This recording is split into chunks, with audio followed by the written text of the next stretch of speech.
Assalamualaikum warahmatullahi wabarakatuh. Selamat siang semuanya. Perkenalkan, nama saya Zara Rizky Najwa Hermawan. Saya dari PGSD D 2023. Dan yang terhormat untuk Bapak Muklis SPD MPD selaku dosen pengampu mata kuliah Demokrasi dan HAM. Jadi di sini saya akan mempresentasikan tentang perang sipil di Bosnia yang terjadi pada tahun 1992 sampai 1995. Yang pertama, di sini saya akan menyampaikan latar belakang dari perang sipil di Bosnia. Perang Bosnia juga dikenal sebagai Perang Bosnia-Herzegovina adalah konflik bersenjata yang terjadi antara tahun 1992 dan 1995. Sebagai bagian dari pecahnya Yugoslavia, perang ini melibatkan 3 kelompok utama, yaitu Bosniak Muslim atau Muslim Bosnia, yang kedua ada Serbia Bosnia, dan yang ketiga ada Kroasia Bosnia, dan dengan intervensi dari negara-negara tetangga seperti Serbia dan Kroasia. Dan untuk yang kedua, di sini saya akan menjelaskan tentang penyebab perang sipil di Bosnia. Konflik perang sipil di Bosnia yang terjadi di 1992 sampai 1995 ini berakar dari sejarah panjang ketegangan etnis dan politik di wilayah Balkan, terutama setelah pecahnya Yugoslavia pada awal 1990-an. Bosnia-Herzegovina sebagai salah satu republik yang multi etnis dalam Federasi Yugoslavia. Dia terdiri dari 3 kelompok utama, yaitu ada Muslim Bosnia, yang kedua ada Serbia Ortodoks, dan yang ketiga ada Kroasia Katolik. Ketegangan meningkat setelah kematian pemimpin Yugoslavia yang bernama Josip Broz Tito dan diperburuk lagi oleh kebangkitan nasionalisme ekstrim di seluruh Republik Yugoslavia. Untuk yang ketiga, sekarang kita masuk di kronologi perang sipil yang ada di Bosnia. Setelah awal kematian pemimpin Yugoslavia yang bernama Josip Broz Tito pada tahun 1990-an, ketegangan etnis ini mulai meningkat di Bosnia-Herzegovina, salah satu republik dalam Federasi Yugoslavia yang terdiri dari 3 kelompok tadi, yaitu Muslim Bosniak, Serbia Ortodoks, dan Kroasia Katolik. Sementara nasionalisme Serbia ini dipicu oleh kebangkitan Slobodan Milošević di Serbia yang ingin mempertahankan dominasi Serbia atas Yugoslavia. Pada tahun 91-an, ketika Slovenia dan Kroasia menyatakan kemerdekaan dan memicu perang dengan tentara Yugoslavia yang didominasi sendiri oleh Serbia, Bosnia juga mulai terpecah nih.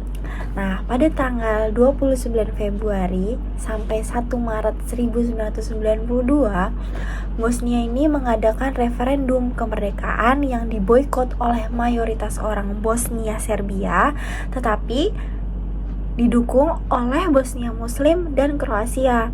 Lalu pada tanggal 3 Maret 1992, Bosnia ini secara resmi memproklamasikan kemerdekaannya yang diakui oleh masyarakat internasional.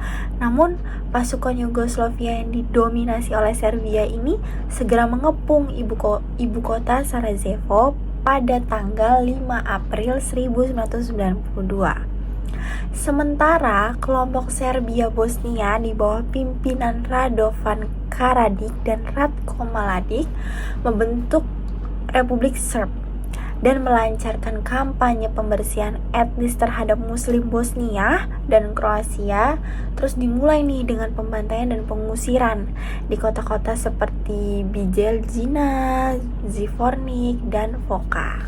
Selanjutnya itu ada pasukan Serbia Bosnia yang didukung oleh tentara Yugoslavia yang bernama JNA, merebut lebih dari 70% wilayah di Bosnia, mengepung Sarajevo selama hampir 4 tahun, dan mendirikan kamp-kamp konsentrasi seperti Omars dan Tronopolje, di mana ribuan Muslim di Bosnia disiksa dan dibunuh.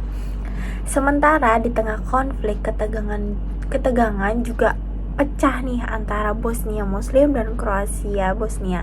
Setelah Kroasia Bosnia membentuk negara Boneka Bosnia yang didukung oleh Kroasia dan memulai perang melawan pasukan Bosnia pada awal 1993, sehingga perang berubah menjadi 3 arah. PBB memperlakukan sanksi ekonomi terhadap Serbia dan mendirikan zona aman seperti Srebrenica untuk melindungi pengungsian Muslim. Tetapi pada Juli 1995, pasukan Serbia Bosnia di bawah pemimpinan Ratko Mladic menyerbu nih Srebrenica, sebuah zona yang dimana zona itu dilindungi oleh PBB, dan membantai lebih dari 8.000 Muslim, yaitu pria Muslim dan anak laki-laki, dalam genosida terburuk di Eropa sejak Perang Dunia Kedua. Sementara NATO mulai melakukan serangan udara nih terhadap posisi Serbia pada Agustus sampai September 1995 setelah pembantaian di Srebrenica dan serangan mortir di pasar Sarajevo. Setelah serangan NATO dan kemajuan pasukan Bosnia Kroasia di medan perang, tekanan internasional memaksa pihak-pihak yang bertikai untuk bernegosiasi, dan pada November 1995 terjadi perundingan di Dayton, Ohio yang menghasilkan kesepakatan damai yang ditandatangani pada 14 Desember 1995 di Paris, dan membagi Bosnia menjadi dua entitas, yaitu otonom Republik Serb atau Serbia dan Federasi Bosnia Kroasia dengan pemerintahan pusat yang lemah, mengakhiri perang yang telah menewaskan sekitar 100.000 orang dan mengungsi lebih dari 2 juta orang. Pengadilan Kejahatan Perang PBB atau EICTY didirikan untuk mengadili pelaku kejahatan seperti Radovan Karadzic dan Ratko Mladic. Sementara Bosnia tetap terpecah secara politik dengan ketegangan etnis yang masih tersisa hingga hari ini. Berikut tokoh-tokoh yang ada di perang sipil di Bosnia. Yang pertama itu ada Slobodan Milosevic. Yang kedua ini adalah pemimpin pertama Yugoslavia, yaitu Josip Broz Tito.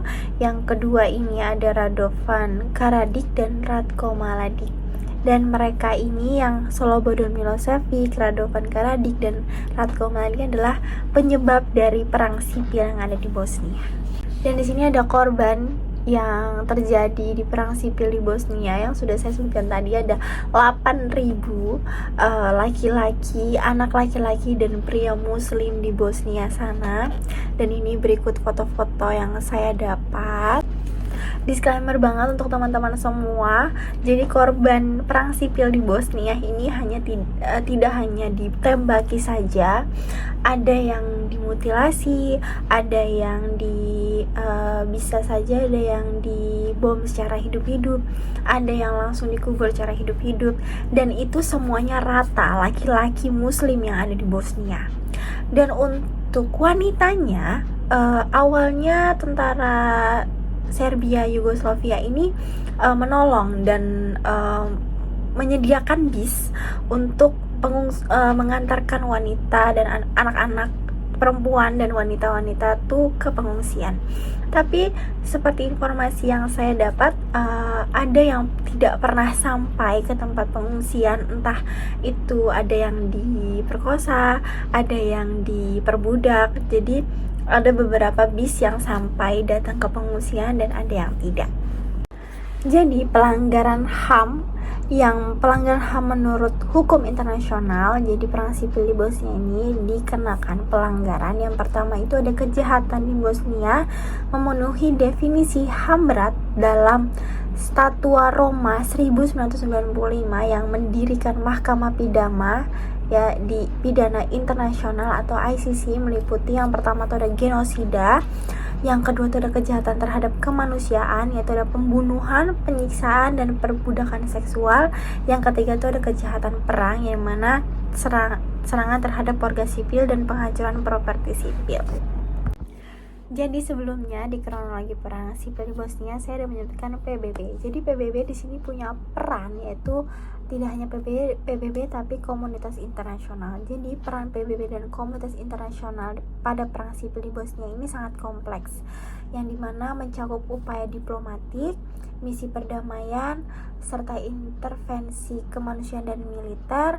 Meskipun sering dikritik karena dianggap lamban dan tidak efektif dalam pencegahan genosida dan kejahatan perang, PBB melalui UNPROF atau United Nations Protection Force yang dikerahkan untuk memfasilitasi bantuan kemanusiaan dan menciptakan zona aman bagi warga sipil, tetapi gagal mencegah pembantaian seperti Srebrenica di tahun 1995, di mana lebih dari 8.000 Muslim Bosnia dibunuh oleh pasukan Serbia Bosnia. Sementara itu, komunitas internasional termasuk NATO akhirnya turun tangan secara militer melalui Operation Dilbert Force di tahun 1995 yang memaksa pihak Serbia Bosnia ke meja perundingan menghasilkan perjanjian Dayton yang mengakhiri perang. Meskipun PBB dan dunia internasional akhirnya membantu menghentikan konflik, tanggapan mereka sering dinilai selalu reaktif dan tidak cukup tegas di awal perang sehingga memperpanjang penderitaan rakyat di Bosnia. Sekarang di sini kita masuk ke dampak yang terjadi setelah perang sipil di Bosnia di tahun 1992 sampai 1995. Jadi tentunya banyak meninggalkan dampak yang sangat mendalam dan multidimensional, baik itu secara sosial, ekonomi, politik maupun psikologis bagi masyarakat di Bosnia sendiri dan kawasan Balkan. Konflik ini yang dipicu oleh disintegrates Yugoslavia dan diperuncing lagi oleh sentimen etnonasionalis tidak hanya mengakibatkan korban jiwa yang besar sekitar 100.000 orang dan lebih dari 2 juta orang mengungsi, tetapi juga menghancurkan infrastruktur, ekonomi, dan tatanan sosial yang telah terbangun selama puluhan tahun. Pembantaian massal seperti strategis di Srebrenica ini yang diakui sebagai genosida oleh pengadilan internasional menjadi luka yang historis yang terus menghantui rekonsiliasi antar etnis Bosniak, Serbia, dan Kroasia.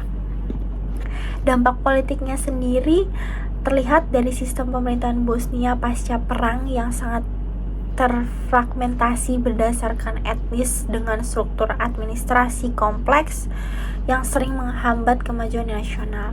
Sementara itu, ekonomi Bosnia masih tertinggal akibat kerusakan parah pada industri, hilangnya investasi, dan korupsi sistemik, dan tingkat pengangguran tinggi sekitar 20-30% dan ketergantungan pada bantuan internasional.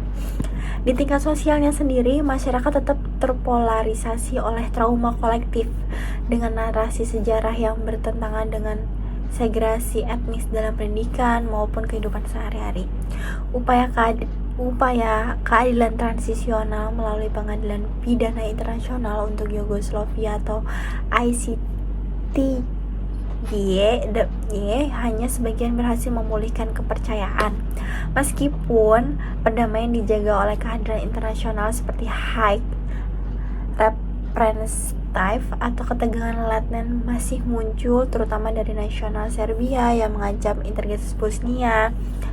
Dan warisan perang ini menjadi pengingat kelam tentang bahaya radikalisme etnis dan kompleksitas membangun perdamaian di masyarakat yang terpecah. Yang terakhir, saya akan membahas kesimpulan dari perang sipil yang terjadi di Bosnia. Perang sipil di Bosnia ini merupakan konflik kompleks banget yang dipicu oleh integrasi Yugoslavia, yang dimana ketegangan etnis antara Muslim Bosniak, Serbia Ortodoks, dan Kroasia Katolik meledak menjadi perang berskala penuh setelah Bosnia Herzegovina mendeklarasikan kemerdekaannya.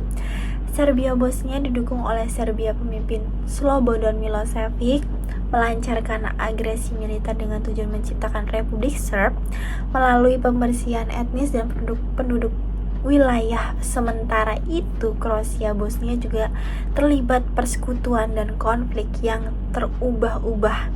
Pembantaian seperti di Srebrenica 1995, pengepungan Sarajevo, serta kejahatan perang sistematis menandai kekejaman konflik ini. Perang ini diakhiri oleh perjanjian Dayton di 1995 yang membagi Bosnia menjadi dua entitas, yaitu otonom, dan Federasi Bosnia Herzegovina atau Bosnia Kroasia, dan Republika Srp atau Serbia di bawah payung negara tunggal dengan pengawasan internasional. Konflik ini meninggalkan warisan trauma mendalam ya bagi masyarakat telporisasi serta ketergantungan pada intervensi asing untuk stabilitas politik.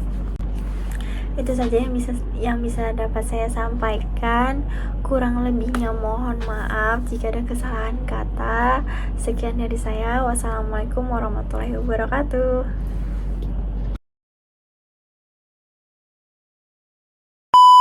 On February 29, 1992, and then on March 1st, he led Bosnians to a referendum that resulted in the independence of Bosnia and Herzegovina. Just over a month later, the EU and the UN recognized Bosnia's independence, but the Serb leaders opposed it. Sarajevo remains mixed, with Serbs and Croats among its defenders, but most of its people are Muslims. Every single day is worse and worse, and we have no hope anymore. A United Nations peacekeeping force not only failed to stop it, it actively handed over thousands of Bosnian Muslims to their killers, led by the Bosnian Serb commander Ratko Mladic. Dobar dan. Dugo ste slušali o meni. Sad me gledate, ja sam general Mladić. Među vama ima i vojno sposobni. Svi ste bezbedni. I sve vas prebacujemo za klade. Želimo vam srećan put i doviđenja.